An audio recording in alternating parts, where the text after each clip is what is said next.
오늘 함께 나누실 말씀은 구약성경 열왕기하 23장 22절로 25절입니다. 같이 봉독합니다. 사사가 이스라엘을 다스리던 시대부터 이스라엘 여러 왕의 시대와 유다 여러 왕의 시대에 이렇게 유월절을 지킨 일이 없었더니 요시야 왕 18째 해에 예루살렘에서 야훼 앞에 이 유월절을 지켰더라. 요시야가 또 유다 땅과 예루살렘에 보이는 신접한 자와 점쟁이와 드라빔과 우상과 모든 가증한 것을 다 제거하였으니 이는 대제사장 hil기야가 야훼의 성전에서 발견한 책에 기록된 율법의 말씀을 이루려 함이라. 요시야와 같이 마음을 다하며 뜻을 다하며 힘을 다하여 모세의 모든 율법을 따라 야훼께로 돌이킨 왕은 요시야 전에도 없었고 후에도 그와 같은 자가 없었더라. 아멘. 앉으시면서 인사합니다. 주님이 당신을 너무나 사랑하십니다.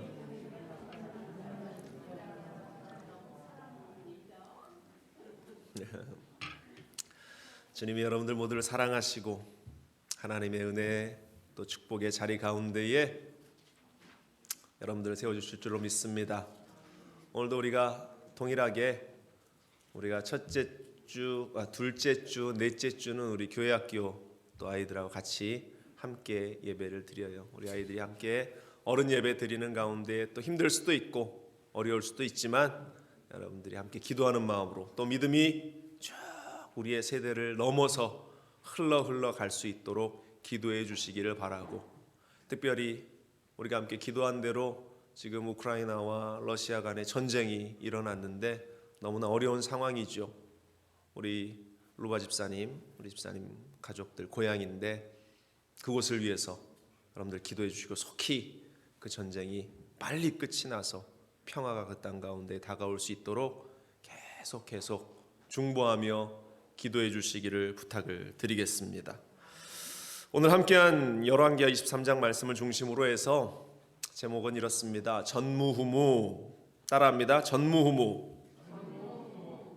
사자성어인데요, 말뜻이 이렇죠. 이전에도 없었고 이후에도 없었다. 오늘 성경에서도 말씀하시듯이 이와 같이 요시야 왕 전에도 없었고 후에도 그와 같은 자가 없었다. 이러한 고백, 이러한 것이 우리 가운데에 이러한 일들이 우리에게도 좀 일어날 수 있기를, 내 삶에도 이러한 평가가 우리 장로님은 또 우리 권사님은 또 우리 집사님들에게는 우리 순복음 중앙교회에는 전에도 이러한 일이 없었는데 또 앞으로도 과연 이러한 일이 일어날 수 있을까? 정말로 놀라운 하나님의 은혜와 부흥의 역사들을 우리의 삶에, 우리의 교회 가운데에 경험할 수 있는 전무후무한 일들이 우리 가운데 일어날 수 있기를 주님의 이름으로 간절히 축원을 드립니다. 우리의 인생이 이런 평가를 받게 되면 얼마나 좋을까.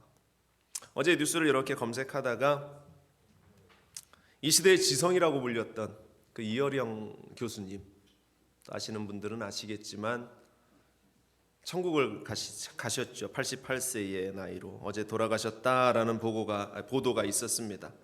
제가 그분을 직접 뵙지는 못했지만 그분이 쓴 많은 글들을 읽으면서, 특별히 나이 70이 넘어서 따님이 이민아라는 목사님이었는데요, 미국에서 이제 변호사를 하다가 나중에 목사가 되었는데 그 따님의 전도로, 그 따님도 암으로 투병하다가 먼저 하나님 부르셔서 천국을 가셨는데 그 딸이 죽기 전에 아버지에게 제 유일한 소원이 아버지가 예수 믿는 겁니다. 내가 믿는 예수님을 아버지가 믿으면 좋겠습니다 라고 하는 그 고백들을 통해서 이 이어령 교수님이 하나님을 영접하면서 그 이후부터 한 16, 7년간을 이제 영성 작가로서 그가 글을 썼는데요, 지성에서 영성으로 나는 그러한 책도, 제가 그 책을 보면서 이분은 정말로 바라보는 시각과 또 생각하는 것이 탁월하다.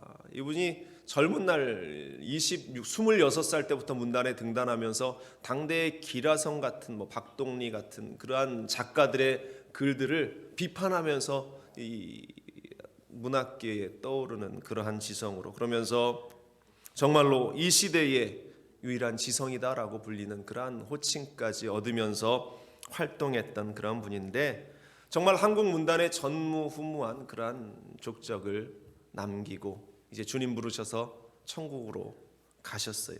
우리의 삶에도 정말 이 한 세상 살아가는 이 삶의 여정 가운데에 우리도 이러한 일이 내 삶 가운데에 앞으로도 또 이전에도 없었다라는 평가를 받게 되면 얼마나 좋을까라는 그러한 생각을 하면서 오늘 말씀을 함께 나누는데요. 오늘 성경의 이 요시야 왕 역시 그러한 평가를 받습니다. 성경학자들은 이 요시야 왕을 진흙 속의 진주다라고 이렇게 표현을 해요. 그의 사역이 그의 왕의 위치에 있었을 때에 그가 했던 일들이 얼마나 귀중했던가라는 것을 우리가 보게 됩니다. 그가 다스리던 그 유다, 이스라엘이 북이스라엘과 남유다로 나뉘어진 후에 각각의 나라에서 왕이 세워졌죠. 이 요시야는 남쪽 유다를 다스리던 왕이었습니다.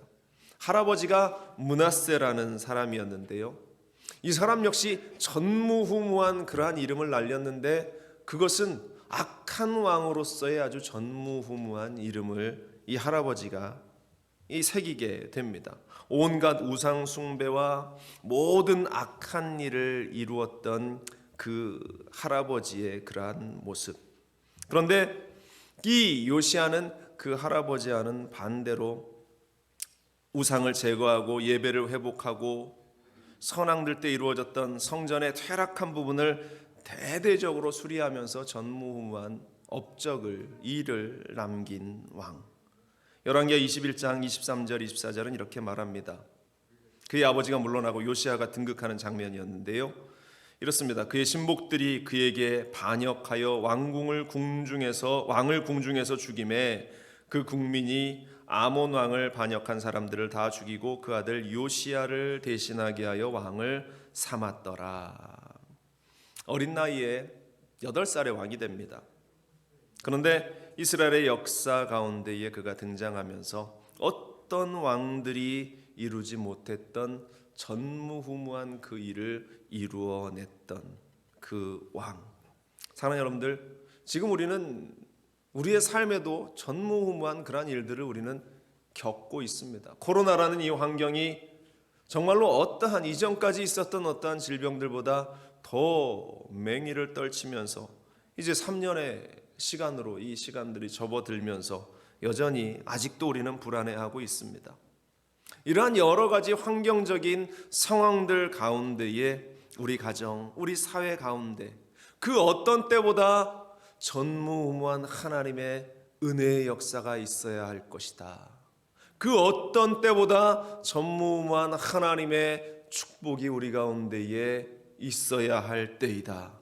여러분들, 그와 같은 도전과 그와 같은 마음의 결단을 가지고 오늘 말씀 앞에 서기를 원합니다. 그렇다면 어떠한 전무후무한 일이 우리 가운데에 있어야 하는가? 먼저 우리는 전무후무한 예배의 회복이 우리 가운데 있기를 기도해야 한다라는 것입니다. 요시야 시대에 이루어졌던 그 예배의 회복, 하나님이 평가하는 것이 이전에도 없었던 그 예배의 회복이 요시야 때에 이루어졌다라고 평가합니다.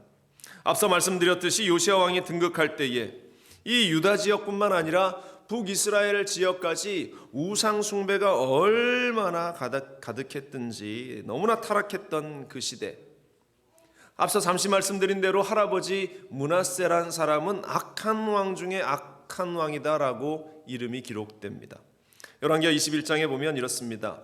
2절에 므낫세가 야훼 보기에 악을 행하여 야훼께서 이스라엘 자손 앞에서 쫓아내신 이방 사람의 가증한 일을 따랐다, 이렇게 기록합니다. 그 이하에 여러분들 나중에 돌아가셔서 성경을 읽어보시면 그가 아합을 따라서 바알의 제단을 세웠고 아세라 목상을 섬겼고 일월 성신을 위해서 제단을 쌓았고 자기 아들들을 불 가운데로 지나게 하는, 그러니까 인신제사, 아들을 태워서 제물로 드리는 인신제사를 드렸고 우상 숭배의 현장에 백성들을 다 참여하면서 악한 일들에 이 백성들이 함께하도록, 그러니까 혼자만 타락한 게 아니라 온 나라 백성들이 다 타락하도록 그 사회적인 분위기를 만들었던 것이 므낫세의 악행이었다. 무죄한 피를 많이 흘렸다. 그래서 열왕기 21장 11절에 보면 유다 왕 므낫세가 이 가증한 일과 악을 행함이 그 전에 있던 아모리 사람들의 행위보다 더욱 심하였고 또 그들의 우상으로 유다를 범죄하게 하였도다. 아모리 사람, 그 가나안에 먼저 있었던 우상 숭배하던 그 정착민 아모리 사람들보다 더 우상 숭배를 하며 악한 길에 섰던 게 이 므낫세라는 이 요시아의 할아버지 뿐만 아니라 그 아버지 아몬 역시 므낫세와 똑같이 행동을 합니다. 열왕기하 21장 23절에 그의 아버지가 행한 모든 길로 행하여 그의 아버지가 섬기던 우상을 섬겨 그것들에게 경배하고 그의 조상들의 하나님 야훼를 버리고 그 길로 행하지 아니하더니 그의 신복들이 그에게 반역하여 왕을 궁중에서 죽이매. 이 아몬은 그 우상 숭배하다가 백성들이 도저히 안 되겠다 싶어서 결국 반역해서 그 아몬을 죽이고 아들 요시야를 왕으로 세우게 되는 일. 할아버지 므낫세와 요시야 걸쳐오면서 그 악함이 온 나라 가운데 가득함을 어린 나이였지만 이 어린 요시야가 보면서 왕이 됩니다. 8살에 왕이 됐으니까 그때의 상황을 잘 알지는 못했을는지 모릅니다. 나이가 들면서 이야기를 들었을 수 있겠죠. 너희 할아버지 므낫세가 이랬다. 너희 아버지 아몬이 이랬다. 너는 그 길을 가지 말아야 한다. 다행인 것은 그에게는 믿음 좋은 어머니가 있었어요. 어머니 여디다라는 제사장의 딸이었는데요. 어머니가 있어서 이 요시야를 잘 양육했던 것 같습니다. 그래서 어머니의 말씀을 잘 새겨 듣습니다. 나중에 열왕기하 22장 2절에 보면 요시야가 야훼 보시기에 정직하게 행하여 그의 조상 다윗의 모든 길로 행하고 좌우로 치우치지 아니하였더라. 믿음 가운데 다행히 믿음 가운데에 잘 자랐다. 그렇게 해서 요시야가 이제 8살의 왕이 되었습니다. 아무것도 못했겠죠. 그런데 시간이 지르면서 이제 자신의 힘이 좀 생기고 자신의 어떠한 발언권이 생겨나기 시작하면서 그가 이 26살, 오늘 성경에도 18회 왕이 된 후에 18회가 지난 후에 26살이 되었을 때에 이제 그가 무언가 할 수 있는 때가 되었을 때 가장 먼저 시작했던 것이 무엇이었냐? 무너진 성전을 보수하는 일이었다. 열왕기하 22장 5절로 6절입니다. 야훼의 성전을 맡은 감독자의 손에 넘겨 그들이 야훼의 성전에 있는 작업자에게 주어 성전에 부서진 것을 수리하게 하되 곧 목수와 건축자와 미장이에게 주게 하고 또 제목과 다듬은 돌을 사서 그 성전을 수리하게 하라. 성전을 수리시켰어요. 이 성전을 수리한다는 것의 의미는 하나님께 예배드릴 그 장소를 제일 먼저 그가 마련하고 있다라는 것입니다. 이스라엘 백성들이 유대 백성들이 하나님의 자녀라는 자부심을 그들이 늘 가지고 살았겠죠. 그런데 지금 이 므낫세를 거치고 아몬을 거치는 그 시기 가운데에 이스라엘 백성들의 삶의 모습은 하나님을 모르는 자들의 삶의 모습과 다를 바 없었고 말씀드린 대로 이 가나안 족속들보다 더 악한 모습으로 하나님을 멀리했던 우상 숭배했던 그러한 시대적 상황. 그래서 요시야는 무너져버린 예배를 다시 회복시키겠다. 그는 결단하죠. 그러한 의지로 성전 재건을 가장 먼저 시작하고 있는 것입니다. 사랑하는 여러분들, 전무후무한 회복의 역사를 펼쳐나간 이 요시야 왕의 첫 시작은 바로 예배의 회복에 있었다라는 사실입니다. 우리의 삶에 이 전무후무한 이전에도 없었던 예배의 회복이 있기를 주님의 이름으로 간절히 축원을 드립니다. 지금 우리 교회가 물가도 막 천정부지로 오르고 온 나라의 경제도 어렵고 또 주변국들의 그런 어떤 전쟁의 난리의 소문들 가운데에서도 우리가 하나님께 가장 먼저 지금 계속 기도하고 있는 것이 하나님의 전을 세워나가는 일을 위해서 우리가 기도하고 있지 않습니까? 성전의 건축을 이루기 위해서 우리가 기도하는데 그 핵심은 예배의 회복에 있다라는 사실을 여러분들 잊지 말아야 할 줄로 믿습니다. 단지 우리가 번듯한 어떤 건물을 하나 짓고자 하는 것이 목적이 아니에요. 그것을 통해서 우리에게 있었던 패배의식과 좌절의식, 이 시카고 땅이 얼마나 패배의식 가운데 찌들어 있습니까? 교회가 분열되는 일을 우리가 당연한 것처럼 여기며 때로는 어느 교회가 좀 잘 되고 있다라는 이야기를 들으면 에이, 저 교회도 얼마 가지 않아서 깨질 거야. 저 교회도 분열돼서 나눠질 거야. 혹여라도 우리가 그런 생각을 가지고 있지는 않은가? 정말로 그런 일들이 너무 자주 일어나기 때문에 이것이 당연한 것처럼 이 시카고에서는 교회가 될 수가 없어. 이 시카고 땅에서는 교회가 부흥할 수 없어. 예배가 회복될 수 없어. 은연중에 우리가 그러한 생각을 가지고 있는지도 모릅니다. 우리 순복음중앙교회가 하나님의 전을 먼저 세우리라 우리가 함께 다짐하고 기도하면서 주의 전을 만들어가고 있는 지금 이 과정의 그 핵심은 예배의 회복에 있다라는 사실을 여러분들 잊지 마시기를 간절히 바랍니다. 건물을 짓는 일로 그치는 것이 아니라 우리 안에 예배가 살아나고 하나님의 역사가 살아나고 하나님의 축복이 살아나는 그 공간, 그 공동체, 그곳을 우리가 세워나가는 일임을 우리는 기억해야 할 줄로 믿습니다. 그래서 온 성도들이 그 일에 함께하며 기도로 그 일을 이루어 나아가야 하는 것입니다. 요시야는 그것을 위해서 예배의 회복을 위해서 성전을 재건하고 더불어서 그 예배의 핵심의 자리에 그가 가장 먼저 이루었던 것이 잊어버렸던 이루어지지 않았던 유월절 예배를 그가 다시 회복하고 있는 것입니다. 유월절이 무엇입니까? 유월절은 구약 이스라엘 백성들이 출애굽하는 그러한 과정 가운데에서 그 밤에 죽음의 사자가 온 애굽 땅을 뒤덮고 갈 때에 첫 태생의 모든 것, 장자들을 다 죽이는 그 밤의 마지막 10번째 재앙 가운데에 어린 양의 피를 문설주마다 임방마다 바르고 그 밤에 그 피를 보고 죽음의 사자들이 그 피가 묻혀진 집은 다 지나갔어요. 이스라엘의 집들은 다 건너뛰어갑니다. 그를 통해서 이스라엘이 이제 애굽을 탈출해서 자유와 참된 평안과 하나님의 역사하심을 누리게 된 그 현장, 그날을 기념하는 것이 이 유월절인데, 마찬가지로 죽을 수밖에 없는 우리가, 죄악 가운데 있었던 우리가 예수 그리스도의 보혈로 자유함을 얻어서 참된 구원을 얻어서 우리가 하나님의 은혜의 자리에 설 수 있는 것, 바로 이것이 예배의 핵심인 것이에요. 우리가 이 자리에서 하나님께 예배하는 이유는 하나님께서 우리에게 주시는 참된 구원과 은혜를 우리가 기뻐하고 찬양하고 하나님께 영광 올려드리는 그 자리가 바로 이 예배의 자리라는 것입니다. 그래서 이 예배의 자리에는 구원의 감격이 있고 기쁨이 있고 회복이 있고 또한 하나님을 찬양하는 그 아름다운 고백들이 넘쳐나야 하는 것입니다. 그래서 우리 역시 요시야 왕이 그 유월절 예배를 드리면서 얼마나 감격스러워했고 기뻐했고 감사했는가. 우리의 삶에, 우리의 예배 가운데에 그러한 일들이 회복되어져야 하는 것입니다. 성전의 문을 열고 주님 전에 앞에 나오면 그 감격이 우리 가운데 막 솟구쳐 올라와야 하고, 우리가 주일을 준비하면서 오늘 주님의 전에 가면 또 하나님이 우리에게 은혜 주시겠지, 또 하나님이 우리에게 기쁨 주시겠지, 또 하나님이 우리에게 회복의 놀라운 역사를 주시겠지, 기대하는 마음으로 여러분들 이 자리를, 주님의 전을 찾을 수 있어야 한다라는 것입니다.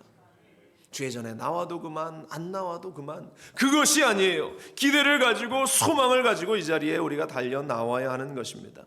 오늘 본문에서 요시야는 이렇게 유월절을 지킨 일이 없었다, 이전에도 이러한 유월절을 지킨 일이 없었다라고 기록할 정도로 전무후무한 유월절 예배의 회복을 이루었습니다. 역대하 35장 18절 19절을 보면 이렇습니다. 선지자 사무엘 이후로 이스라엘 가운데 유월절을 이같이 지키지 못하였고, 이스라엘 모든 왕들도 요시야가 제사장들과 레위 사람들과 모인 온 유다와 이스라엘 무리와 예루살렘 주민과 함께 지킨 것처럼은 유월절을 지키지 못하였더라. 요시야가 왕위에 있은 지 18째 해에 이 유월절을 지켰더라. 아무도, 그 전에 어떠한 누구도 이 요시야가 한 것만큼 유월절 예배를 제대로 은혜롭게 드리지 못했다 말하고 있어요. 여러분들 나중에 집에 돌아가셔서 이 35장 역대하 35장입니다. 역대하 35장 우리가 어제 말씀 통독했는데요. 그 말씀을 다시 한번 곰곰이 여러분들 읽어보십시오. 요시야가 이룬 유월절이 얼마나 웅장하고 멋지고 아름다운 예배였는가. 우리에게도 전무후무한 지금 우리가 드리는 오늘 이 예배가 이전의 어떤 예배와 비교할 수 없는 크고 놀라운 은혜의 현장이 될 수 있기를 여러분들 기대하고, 전무후무한 예배가 여러분들 삶 가운데에 회복될 수 있기를 간절히 축원을 드립니다. 우리가 예배의 자리에 있어야, 이 예배의 한 가운데에 있어야 돌처럼 딱딱해졌던 우리의 마음이 야들야들한 옥토로 변화될 수 있습니다. 그래서 우리가 주일 예배에 빠지지 않고 예배에 나와야 하는 것입니다. 그리고 예배 현장 가운데에서 감동과 감격으로 주님 앞에 달려나가야 하는 것입니다. 또 새벽에 나와서 우리가 하루를 시작하면서 감사로 하루를 시작해야 하는 것입니다. 또 우리가 금요 성령대방에 나와서 성령의 충만함을 위해서 기도해야 하는 것입니다. 예배 잘 드리고 예배를 온전히 우리가 성공하기 위해서는 우리가 주의 전에 나와야 한다는 것입니다. 그리고 함께 기도해야 하는 것입니다. 그러면 우리의 삶에 전무후무한 하나님의 예배의 역사들을 우리가 보게 될 것이고, 축복의 역사를 우리가 보게 될 줄로 믿습니다. 한국 초기에요, 원산에서 이제 큰 부흥이 일어나기 시작하면서 그것이 평양대부흥, 1907년도에 있었던 평양대부흥 운동까지 전개되는데, 이 부흥운동의 주역이었던 선교사님이 하디라는 분입니다. 이분이 캐나다 토론토에서 의대를 졸업합니다. 아주 진로가 촉망되어지는 명문대학을 졸업하고 의대를 나왔고, 그의 앞길은 창창한데 선교사로 가기로 결단을 하죠. 하나님 부름을 받아서. 그래서 그가 1890년에 한국에 선교사로 옵니다. 그리고 1898년부터 이제 이북에 있는 원산이라는 지역을 중심으로 해서 원산과 강원도 그 통천 지방을 다니며 의로 선교 활동을 하는데, 그가 열심히 사역한다고 열심히 사역하는데도 3년이 넘도록 아무런 열매가 없는 것입니다. 그래서 그 마음 가운데 낙심이 되면서 왜 내 사역에는 열매가 없을까 고민하고 있던 그때에 이제 중국에서 사역하던 화이트 선교사님이 이제 선교사님들을 다 불러 모아서 함께 우리가 좀 기도하는 시간을 갖자, 우리가 함께 좀 회복하는 시간을 갖자라고 하면서 그들이 모여서 일주일간 예배를 드리기로 결단합니다. 기도회를 갖기 시작해요. 원산에서 예배를 함께 드리기 시작하는데, 그때 그 자리에 있던 어떤 한 선교사님에게 하나님께서 주신 말씀이 누가복음 11장 13절이었습니다. 너희가 악할지라도 좋은 것을 자식에게 줄 알거든 하물며 너희 하늘 아버지께서 구하는 자에게 성령을 주시지 않겠느냐, 이 말씀이에요. 이 하디 선교사님도 이 말씀을 붙들고 열심히 기도하며 주님 성령을 주십시오, 성령을 주십시오, 성령을 주십시오, 그렇게 간절히 기도합니다. 그런데 이 기도회, 이 예배 마지막 날, 이제 일주일 작정하고 기도하는 그 마지막 날, 하나님 좀 일찍 응답을 주시면 참 좋을 텐데 항상 응답 주시는 것을 보면 꼭 마지막 날 하나님께서 응답을 주셔요. 아무튼 마지막 날 응답이 이 하디 선교사님에게 주어졌는데요, 성령을 받으면서 그 자리에서 꼬꾸라집니다. 그러면서 많은 사람들 앞에서 공개적으로 자신의 교만했던 마음, 심령에 강팍했던 마음, 믿음이 부족했던 것을 낱낱이 털어놓고 고백하는데요, 그의 고백이 이렇습니다. 성령이 내게 오셨을 때의 첫 요청은 나의 선교사 생활의 대부분을 함께 보냈던 선교사들 앞에서 나의 실패와 그 실패의 원인을 시인하게 하시는 것이었다. 내가 선교사에게 실패한 원인이 믿음이 약하여 아직 성령의 체험을 하지 못한 데 있었다라고 그는 솔직히 고백합니다. 그러니까 성령을 받지 못하고 사역하니 당연히 아무런 열매가 없었겠죠. 그리고 더군다나 거기에 교만한 마음, 우월의식이 그 가운데 꽉 차 있었다라는 것을 그는 깨닫습니다.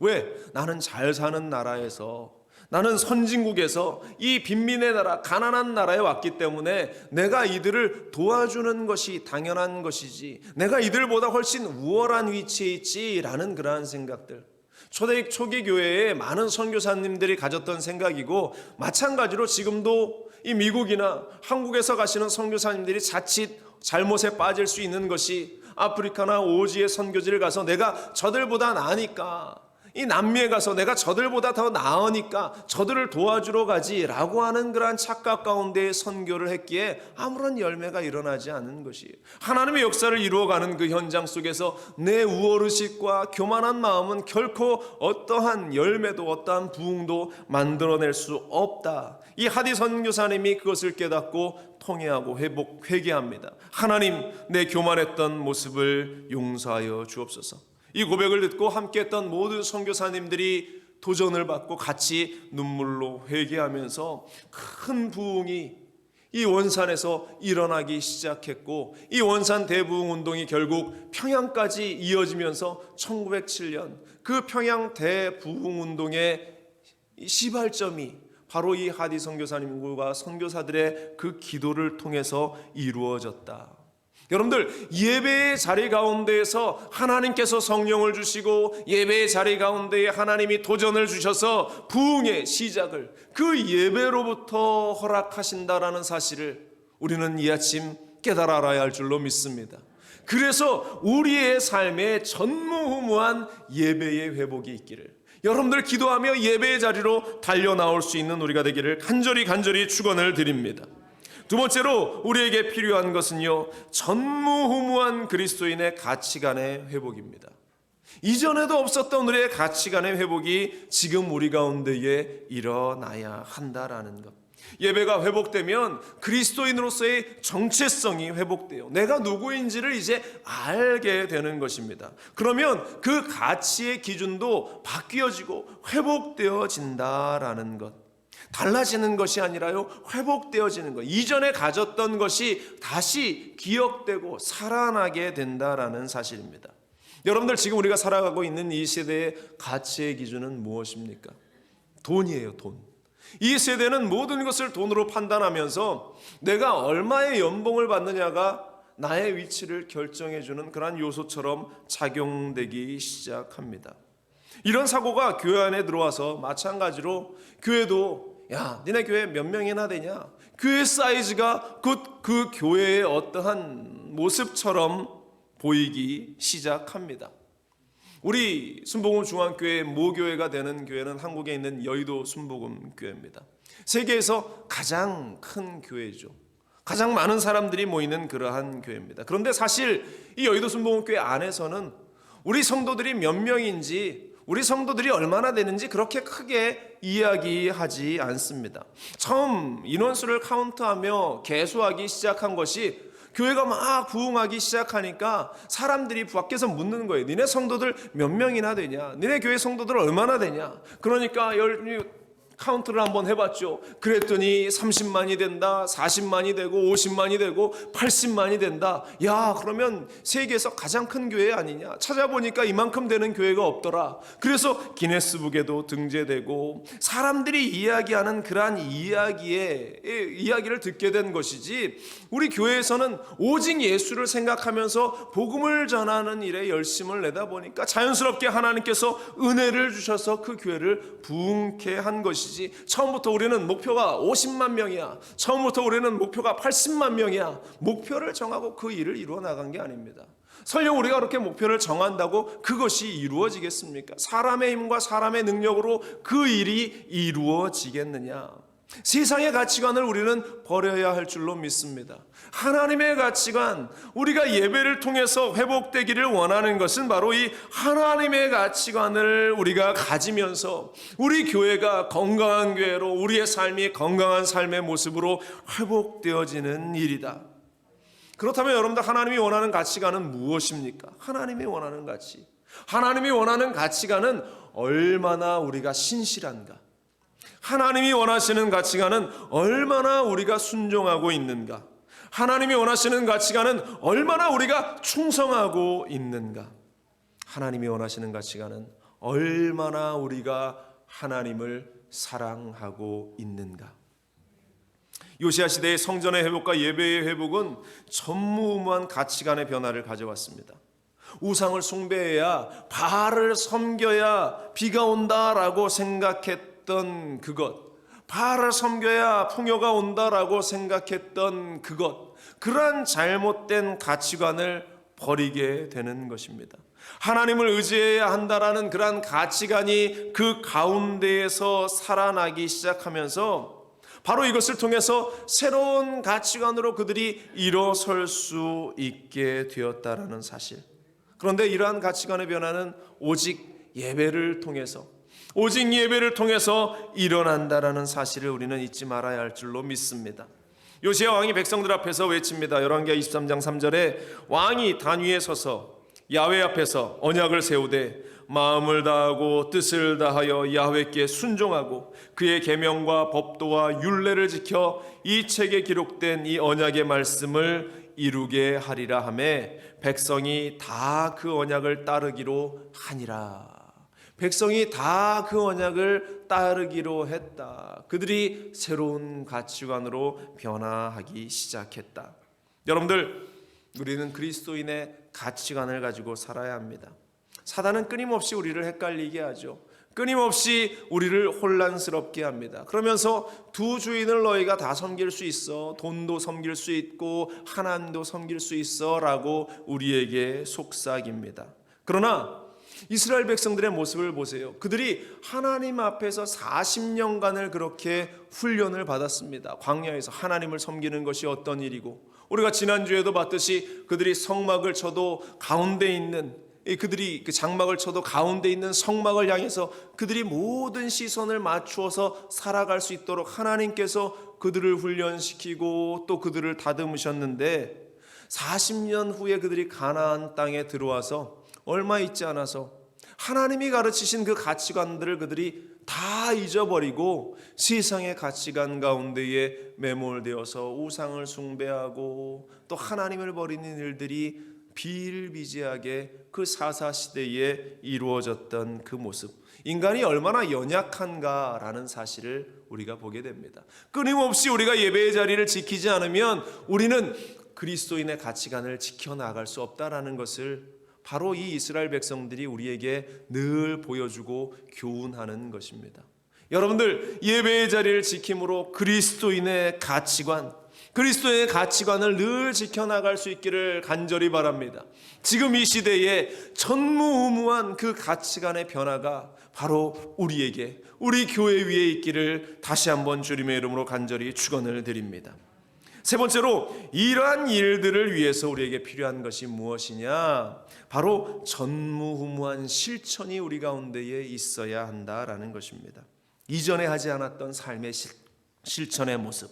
열왕기하 23장 24절에 보면 요시야가 또 유다 땅과 예루살렘에 보이는 신접한 자와 점쟁이와 드라빔과 우상과 모든 가증한 것을 다 제거하였으니 이는 대제사장 hil기야가 야훼의 성전에서 발견한 책에 기록된 율법의 말씀을 이루려 함이라. 요시야가 예배의 회복을 외치고 우리의 삶의 모습을 변화시키자라고 외치기만 했던 것이 아니라 그의 삶을 움직여서 그것을 이루어 나아가는 그러한 모습을 우리가 보게 되는 것이죠. 하나님이 싫어하는 것을 다 제거합니다. 하나님이 원하시는 것, 용납하지 않는 것을 다 제거하고 예배를 회복하고 가치관을 회복하고 또한 그 일들을 위해서 그 하나하나의 삶의 모습을 이루어 나아가고 있는 그러한 장면. 그리고 그것이 한 번, 두 번으로 끝나는 것이 아니라 계속 그 도전들이 이 요시야의 삶에, 이스라엘 백성들 삶에 계속 제시되었다라는 사실입니다. 사실 성경에 기록되지 않았지만 요시야가 개혁했던 이 개혁들, 신앙의 개혁들이 쉬웠겠습니까? 삶을 바꿔나가는 것이 쉬웠겠습니까? 이스라엘 백성들이 온 일생 동안 우상 숭배하고 하나님을 멀리했던 그들의 삶의 모습을 순식간에 돌이키는 것이 쉬웠겠는가? 얼마나 많은 반대들이 그 앞에 있었겠어요? 얼마나 많은 그 장벽들이 그 앞에 있었겠는가? 그러한 반대에도 저항에도 굴하지 않고 말씀을 행동으로 옮겨나가고 한 번 안 되면 두 번 도전하고 두 번 안 되면 세 번 도전하면서 그가 그 예배와 가치관의 회복과 믿음을 회복하는 일에 섰기 때문에 하나님이 이 요시야 왕을 칭찬하고 있는 것입니다. 여러분들 우리가 해봤잖아요. 사실 내가 예배를 빠지지 않고 내가 하나님께 정말로 열심히 예배를 한번 드려보겠다, 또 내가 그리스도인의 가치관을 가지고 세상과 구별된 삶을 살겠다라고 결단했는데 쉽지 않습니다. 세상을 살아가는 우리들이 그러한 결단 앞에서 흔들리지 않는다는 것이 쉽지 않아요. 내가 조금 은혜 받았다고 그것이 지속되어지는 것도 아니다. 그렇기 때문에 끊임없이 실패하면 또 도전하고, 넘어지면 다시 일어나고, 좌절하면 또 일어나는 그러한 일들이 계속 우리가 하나님 앞에 서는 그날까지 있어야 하는데, 바로 그 힘든 과정이 있기 때문에 그것을 이루어가는 사람을 하나님께서는 칭찬하시는 것이에요. 오늘 본문 25절 보십시오. 요시야와 같이 마음을 다하여 뜻을 다하며 힘을 다하여 모세의 모든 율법을 따라 야훼께로 돌이킨 왕은 요시야 전에도 없었고 후에도 그와 같은 자가 없었다. 하나님께서 그를 칭찬하십니다. 여러분들에게 이와 같은 칭찬이 있게 되기를 간절히 축원을 드립니다. 예배가 회복되고 그리스도인의 가치관이 회복되면 하나님의 말씀대로 살아보려는 그 마음이 생기는 것 당연해요. 그 마음이 샥 일어나는데 사단은 그 마음을 훅 또 짓누르려고 합니다. 그때에 또다시 우리가 그 마음을 불러 일으켜야 하는 것입니다. 사도행전 17장 11절에 보면 이렇습니다. 베레아에 있는 사람들은 데살로니가에 있는 사람들보다 더 너그러워서 간절한 마음으로 말씀을 받고 이것이 그런가 하여 날마다 성경을 상고함으로 그 중에 믿는 사람이 많고 또 헬라의 귀부인과 남자가 적지 아니하니, 이렇게 말하고 있어요. 날마다 성경을 상고한다. 이 말은 이 영어 성경을 보면 말씀이 진짜인지 아닌지 시험해봤다라는 그런 말로 풀이를 해놓고 있습니다. 그러니까 삶을 자신이 실천한 것입니다. 정말로 이 일이 일어날까? 하나님이 우리에게 축복을 주신다고 했는데 정말로 내가 믿음 가운데 있으면 하나님이 축복을 주실까? 하나님께서 강건함을 주신다고 했는데 정말로 하나님의 은혜 가운데 있으면, 하나님 말씀 가운데 있으면 이 일이 우리 가운데 일어날까? 하나님께서 나에게 기적을 주신다고 했는데 정말로 말씀 가운데 있으면 그 일이 일어날까? 지금 이 베레아에 있었던 사람들은 그 말씀을 붙들고 삶의 실천을 하면서 그 일을 그들이 경험했다라는 사실입니다. 여러분들, 하나님이 여러분들의 마음에 감동을 주실 때 그 일을 이루어 보십시오. 내가 말씀을 읽을 때 하나님께서 은혜를 주실까? 내가 말씀대로 살 때 하나님께서 정말 열린 문의 길을 허락해 주실까? 제가 중학교 2학년 때 성령의 충만함을 정말로 그때만큼 받은 적이 없다라고 여겨질 정도로 참 은혜를 많이 받았습니다. 여름 수련회 때. 그런데 이 중학교 때 열심히 제가 성가대로 봉사를, 여의도 순복음교회에서 봉사를 했는데 얼마나 중학교 2학년 시절이 장난도 많고 또 친구들 사이에 막 그런 게 많겠습니까? 성가대를 하도 많이 잘려서 그 다음 주에 선생님이 야, 니네는 다음 주부터 나오지 마 라고 하면서 성가대에서 한 수십 번씩 잘렸던 그러한 기억이 나는데, 그럼에도 불구하고 우리들은 또 굴하지 않고 다음 주에 가면 성가대 맨 앞자리에 또 앉아서 예배드리고, 또 성가대 끝나고 나면 또 고수부지에 가서 매일같이 뛰어놀고, 또 그것이 부족하면 또 어두워지면 저기 순대 골목 순대촌 가서 신림동에 순대도 먹고, 저기 신당동 떡볶이 골목 가서 떡볶이도 맨날 사 먹고, 교회 안에서 생활하는 것이 얼마나 즐거웠던가 기억이 나는데, 하루는 선생님이 우리를 이렇게 불러서 이런 이야기를 하는 겁니다. 야, 니네들이 그리스도인 하나님의 자녀가 되는 게 그렇게 만만한 일이 아니야. 니네처럼 맨날 말썽 부리고 기도도 안 하고 맨날 그렇게 놀다 보면 니네들은 천국 못 가. 선생님이 그런 이야기를 하는 겁니다. 어린 나이에 얼마나 마음에 충격이 왔겠습니까? 선생님, 그럼 어떻게 해야 되는데요? 그러면 니네들이 성령 받아야지. 성령을 우리가 어떻게 받아요? 엄마 아빠 보면 막 방언도 하시고 하는데 우리는 그게 어떤지 모르는데요. 니네들이 성령을 받으려면 한번 이렇게 해봐. 성가 연습 전에 1시간 먼저 나와서 니들이 성전에서 매일같이 한번 기도하고, 너희들이 공부하기 전에 성경도 펴놓고 하나님 말씀을 먼저 너희들이 읽고 기도해봐. 그러면 성령 주실 거야. 근데 어린 마음에 우리가 또 중학생이면 순진하지 않습니까? 선생님이 말씀하셨으니까 과연 그럴까? 그런 마음이 드는 거예요. 그런데 용기가 나지 않다가 어느 날, 그래, 성가 연습 전에 1시간 먼저 한번 가보자. 제가 다른 애들은 안 왔겠지 하고 갔는데 웬걸요, 성가대 한 50명 친구들 중에 한 30명 이상이 1시간 전에 먼저 온 겁니다. 그래서 그날부터 막 서로 경쟁이 붙기 시작하는데 9시 예배를 준비하기 위해서는 7시 한 반 정도에 모여서 성가 연습을 시작하는데, 아침에 모여서 시작하는데 그러려면 1시간 먼저 가려면 6시 반에 가야 되지 않습니까? 그런데 6시 반도 더 전에 자기가 먼저 이 경비실에 가서 이 성가대 연습실 키를 받으려고 막 6시도 안 돼서 친구들이 와서 그 경비실 앞에 모이는 모습을 보면서 어릴 때 큰 충격을 받았는데, 그러면서 열심히 신앙생활하면서 여름에 수련회 갔을 때 하나님께서 성령 주심을 경험하고 방언을 말하고 성령의 충만함을 경험하는데, 그것으로 끝이 아니었죠. 정말로 하나님께서 우리에게 잘 되는 은혜를 주신다라고 약속하셨는데, 그렇게 기도하면서 나아가는데 학교에 다른 친구들은 더 많이 공부했겠죠. 더 시간을 투자했겠죠. 그런데 재미있는 것은 그렇게 열심히 기도했던 성가대 친구들이 다 하나같이 하나님께서 그 삶에 얼마나 큰 은혜를 주셨는지, 지금 이렇게 보면 다들 잘 돼서 주의 종이게 된 친구들도 많이 있고, 또 그 자리에서 이 지금 회사를 경영하는 친구들도 많이 있고, 또 그렇게 열심히 했던 친구들 속에 많은 사회 각처에서 리더로 자라고 있는 친구들을 보면서 그때 하나님께서 그들의 기도를 허투루 들으신 것이 아니구나, 행동으로 옮기고 실천으로 옮기니까 그러한 하나님의 은혜가 있었구나. 사랑하는 여러분들, 우리의 삶에 이제 지금 이 순간 전무후무한 하나님의 일들이 일어나기를 바랍니다. 그것은 앞서 말씀드린 대로 요시야 시대에 있었던 예배의 회복이 우리 순복음 중앙교회 가운데에 전무후무한 일로 일어날 수 있기를 바랍니다. 더불어 가치관의 회복, 그리스도인으로서의 가치관의 회복이 다른 모든 사람들의 모범이 되어서 우리 가운데에 나타날 수 있기를 바랍니다. 그리고 이것이 한 번, 두 번 이루어지는 것으로 그친 것이 아니라 계속 주님 앞에 서는 그날까지 이루어지고 또 갱신되어지고 또 갱신되어져서 전무후무한 일들이 매일, 오늘로 전무후무한 일들이 끝나는 것이 아니라 내일 또 일어나고 그 다음날 일어나고 그 다음날 일어나는 놀라운 역사, 그래서 하나님 앞에 칭찬받는 우리가 될 수 있기를 간절히 바랍니다. 오늘 25절 마지막 말씀을 우리가 같이 읽고 말씀을 마칩니다. 같이 봉독합니다.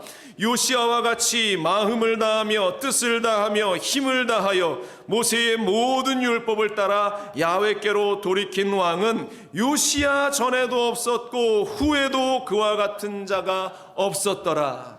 아멘. 우리에게 이러한 일들이 일어나기를 간절히 바랍니다. 여러분들의 삶에 이러한 일들이 가득 채워지기를 주님의 이름으로 간절히 축원을 드립니다. 기도합니다.